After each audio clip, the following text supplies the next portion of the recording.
In this video, I'm going to demonstrate for you how to create an STL file from Fusion 360 for 3D printing.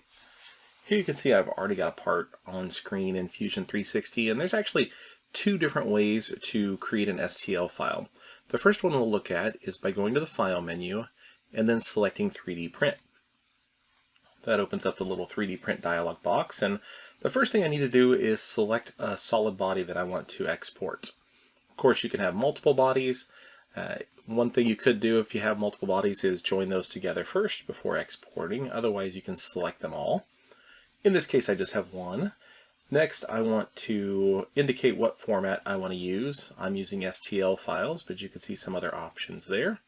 What units I'm using, that's going to pull automatically from the file itself.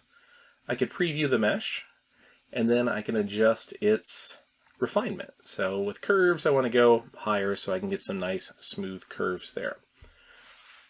Then I could decide, do I want to go ahead and send it directly to a 3D print utility? For example, I have Cura installed, so I can have it go directly to there, or I can just create the STL file.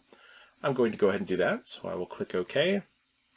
Then I will give it a name and a save location, and I've created my STL file.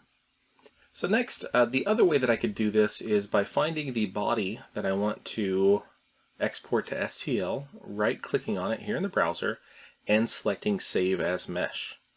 I get a very similar dialog box. It's pretty much the same, it just has a different title on top of it, but same steps. I've got to select the body, which, since I right-clicked on that body, is already selected.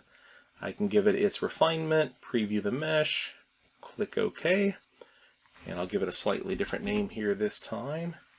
And now you can see that I've exported that to STL as well. Now you can open up your favorite slicer. In my case, I've got Cura. I can go ahead and import a file. And I can see the file has been brought in. My XY plane in Fusion was slightly different than it is in here. So I'm going to need to go ahead and rotate my part to orient it the way that I want. And then, of course, I am ready to slice and create my 3D printed part. So that concludes this look at creating an STL file from Fusion 360.